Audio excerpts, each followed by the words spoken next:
ধার ধারি না পারা পড়শির ধার ধারি না কারো, প্রেমের পথে আসবে বাধা জানি শত শত, তবু যদি পরাণ বন্ধু আমার প্রাণে চাই, নুপুর পায়ে রিমিক ঝিমিক করি সারা গায়।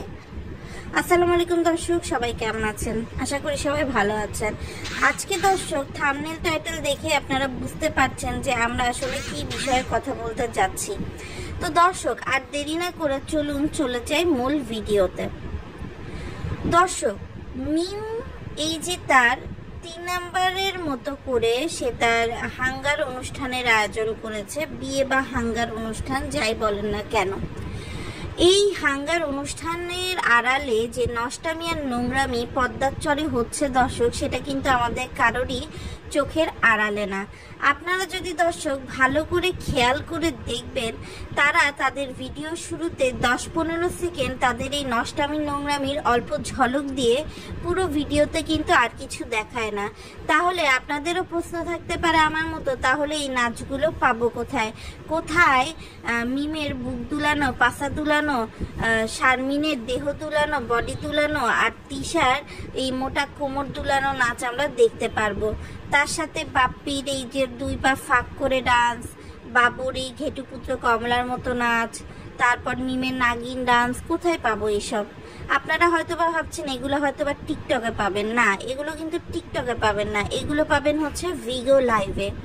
ভিগো লাইভে যখন আপনি দেখবেন যে এরকম নাচ দিয়ে প্রমোশন করা হচ্ছে, তখন কিন্তু ভিগো লাইভে যেসব যুবকরা আছে যারা টাকা উড়ায়, যেসব মদখোর, যেসব বুইরা সুগার ড্যাডিরা আছে যারা টাকা উড়ায়, যেসব লোকজন কল গার্ল কল বয় খুঁজে বেড়ায়, তারা কিন্তু আসলে এগুলো দেখে হচ্ছে অর্ডার প্লেস করে। দর্শক এইসব বেশ্যাদের ফ্রি নাচ কিন্তু আপনাদের জন্য, আমাদের জন্য না। এইসব বেশ্যাদের ফ্রি নাচ হচ্ছে সেই সব টার্গেট কাস্টমারদের উপর যারা দেখে তাদের ফার্দার আসলে বলবে।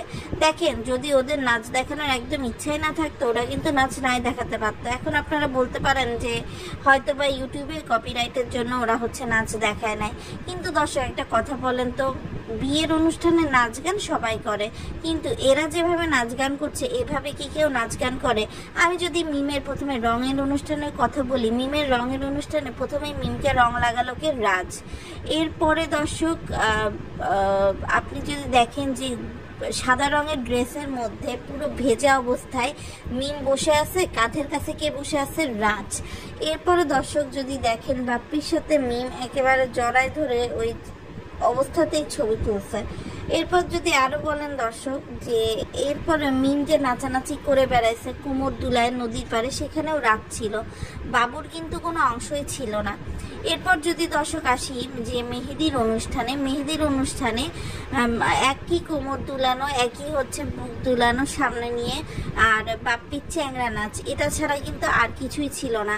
এখানে তারা দর্শকদের দেখাইছে যে তারা বাবু গান গাচ্ছে, তারা সেটাতে এনজয় করছে, অথচ দেখেন তারা কিভাবে ডান্স করছে। এরকম ডান্স কিন্তু ওই যে দেখবেন ইউটিউবে কিছু অসামাজিক চ্যানেল আছে, যেমন নৌকা ডান্স গ্রুপ এবং যাত্রাপালা ডান্স গ্রুপ, যেখানে এইসব 18+ ডান্স দিয়ে তারা হচ্ছে টাকা কামায়। কেননা বাংলাদেশের যারা রিক্সাওয়ালা ক্যাটাগরির লোকজন আছে তাদের কাছে এই বুক দুলানো, এই কোমর দুলানো অনেক বড় একটা ব্যাপার। এরপরে দর্শক দেখেন এই যে শারমিন যেভাবে নাচানাচি করা শুরু করছে, শারমিন যে যাত্রাপালার মঞ্চে গিয়ে ওই ভারতের স্বপ্না চৌধুরীর মতো নাচানাচি করে টাকা কামায়, খদ্দেরদের আকর্ষণ করে, সেটা তো আমরা জানি।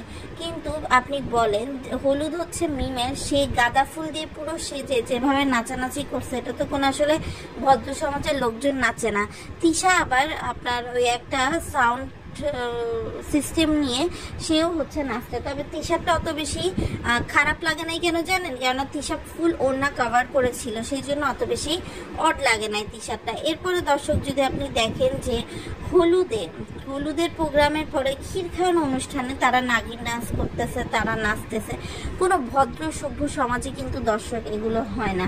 হ্যাঁ, যদি এমন হতো যে মিম আর বাবা একটা স্পেশাল পারফরমেন্স দিচ্ছে, তার সাথে যারা আছে একটা স্টেজ মতো করে, কিন্তু এরকম সবাই মিলে খ্যাকু ডান্স কোথায় হয় বলেন? এবং সেই নাচগুলো কিন্তু নাচের মতো হয়, এমন না যে তারা নাচ পারে না, কিন্তু দর্শক একটা জিনিস ভালো করে খেয়াল করবেন, তাদের সব নাচই হচ্ছে যে যেগুলো হচ্ছে আকর্ষণ করে, যেমন বুক দুলানো, পাছা দুলানো, এইগুলো তো আসলে শারীরিক চাহিদা, শারীরিক দৃষ্টি আকর্ষণের জন্য এরা করছে। এরা আসলে দেহ ভাড়া দেয় দর্শক। এইসব দেহ ভাড়ার জন্য তারা প্রমোট করতে চায়। পদ্মার চট আর দৌলতদিয়ার তো বেশি দূরে পার্থক্য না দর্শক, এটা তো আপনারা জানেন।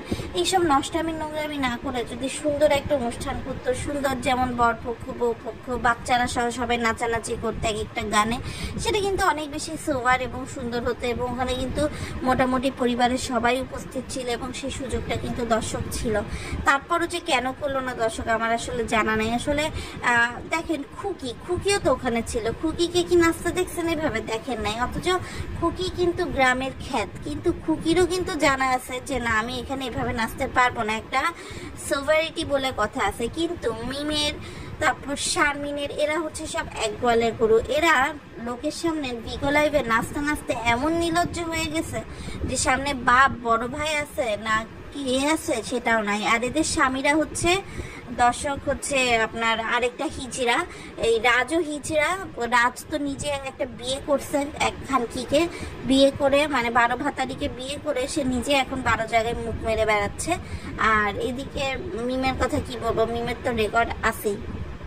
আর বাবুর মতো একটা ছেলের আসলে কোনো গতি হতো না। আর মিমের এইসব অসামাজিক কার্যকলাপের জন্য একজন স্বামীর নামের দরকার ছিল, সেই জন্য সে কিন্তু বাবুকে বিয়ে করছে। কেননা বাবু যে কখনো তাকে শারীরিক সুখ দিতে পারবে না, তার চাহিদা পূরণ করতে পারবে না, এটা কিন্তু মিম খুব ভালো করেই জানে। এবং মিম কিন্তু বাবুর সাথে ওরকম সম্পর্কও নাই। আপনারা যদি মনে করেন মিম বাবুর সাথে, হ্যাঁ হয়তো বা এক রাতে থেকে একটা বাচ্চা পয়দা করবে দর্শক হায়েস্ট, কিন্তু মিমের মেন আকর্ষণ তার ভিগো লাইভের কাস্টমাররাই। আর ভিগো লাইভে কী ধরনের নোংরামি নষ্টামি হয় সেটা আমরা যখন একজন বাংলাদেশি অভিনেত্রী হুমায়রা হিমুর সামান্যতে দেখেছি। আর যারা ভিগো লাইভের এগুলো জানেন তারা জানেন যে ওখানে পারলে ন্যাংটা করলে যদি আপনি নাচেন টাকার জন্য, যদি ন্যাংটা হতে পারেন, বিভিন্ন ধরনের চ্যালেঞ্জ দেয়, তো আপনি ওখানে যদি ন্যাংটাও হয়ে যান আরও বেশি টাকা পাবেন। আর মিমদের, তিশাদের, শারমিনদের, তিশার হতে পারে বাপির টাকা আছে, কিন্তু মিম, বাবু, বিল্লাল, নাহার, শারমিন, এদের টাকার উৎস কি দর্শক? ইউটিউবে কি এত টাকা হয় যে এত শপিং করা যায়, এত টাকা অপচয় করা যায়? বলেন তো। এত কিন্তু টাকা ইউটিউবেও হয় না দর্শক, সেটা আপনারা সবাই জানি। ইউটিউবে তৌহিদ আফ্রিদি, রাকিব আহমেদ, রাকিব হোসেন, এরা হচ্ছে আলাদা বিষয় দর্শক, এরা হচ্ছে টপ ক্লাসের। কিন্তু আপনার আসলে কি এদের, যেমন সোনিয়া আক্তার রিমা, বোঝা যায় তার ভিউ দেখে যে তার অনেক ইনকাম হয়, কিন্তু মিমের ভিডিওগুলো দেখেন তো এত তো ইনকাম হওয়া পসিবল না যতটা তারা হচ্ছে টাকা উড়ায়। এইসব টাকার উৎস কি দর্শক, এটা নিয়ে যদি একবার ভাবতে বসেন তাহলে কিন্তু আপনাদের কাছে অনেক কিছুই ক্লিয়ার হয়ে যাবে। তো যাই হোক, আজকে এদের বিয়ের অনুষ্ঠান, এখন দেখা যাক যে বিয়েটা আসলে কি করে। এমন বিয়ে প্রথম দেখলাম যেখানে বর শ্বশুর বাড়িতেই রয়ে গেছে আর বরযাত্রী আনতে বরের বাড়ির বাকি লোকেরা যাচ্ছে।